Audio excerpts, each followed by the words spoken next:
வாழ்ந்துட்டு இருக்காங்க, எவ்வளவு ஆட்டோ டிரைவர்ஸ் இருக்காங்க. அது மட்டும் இல்லாம இந்த ஆம்புலன்ஸ் எவ்வளவு பேர் பொழைச்சிருக்காங்க இந்த ஆம்புலன்ஸ் சர்வீஸ்ல. அது இல்லாம எவ்வளவு பசங்க வந்து படிக்கிறாங்க. இதெல்லாம் சொல்லக்கூடாது. அதெல்லாம் யாரும் நம்ம வந்து நல்ல பண்ற விஷயங்களை பாசிட்டிவான விஷயங்கள் எதுவுமே போடுறது இல்ல.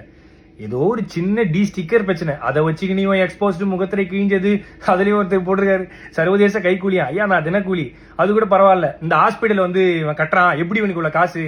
ஏங்க நான் ஈவென்ட் போறேன், நான் வந்து ஆங்கரிங் பண்றேன், நான் படம் நடிக்கிறேன், ஆட் ஷூட் பண்றேன், அதை தாண்டி நான் ஃபாரின் ஈவெண்ட்ஸ் போறேன். இதுலயும் வந்து இவருக்கு ஃபாரின்ல இருந்து யாரோ காசு தராங்க. யாருங்க காசு தருவா அந்த காலத்துல? என்கிட்ட ட்ரஸ்ட் கிடையாது, என்கிட்ட எந்த விதமான கிரவுண்ட் ஃபண்டிங் ஆக்டிவிட்டிஸ் பண்ற எதுவுமே கிடையாது. நான் சொந்தமா சம்பாதிக்கிறத மட்டும் தான், நான் டே நைட்டா ஓடி சம்பாதிக்கிறதா பண்றேன். அதுலயும் எப்படி ஹாஸ்பிட்டல் கட்டினா அவ்வளவு காசு வேணுமே, இவ்வளவு காசு வேணுமே? ஏங்க மூத்த பத்திரிகையாளர் உமாபதி ரீசெண்ட் இன்டர்வியூல பாலா உதவின்ற பேர்ல மிகப்பெரிய ஸ்கேம் பண்ணிட்டு இருக்காரு.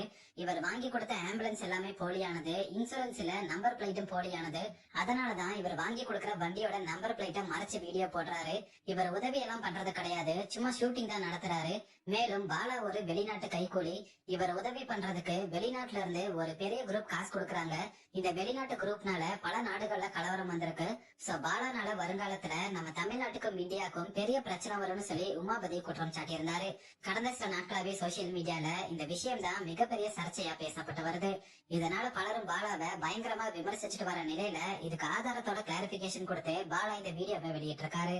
யார் இந்த கேபிவி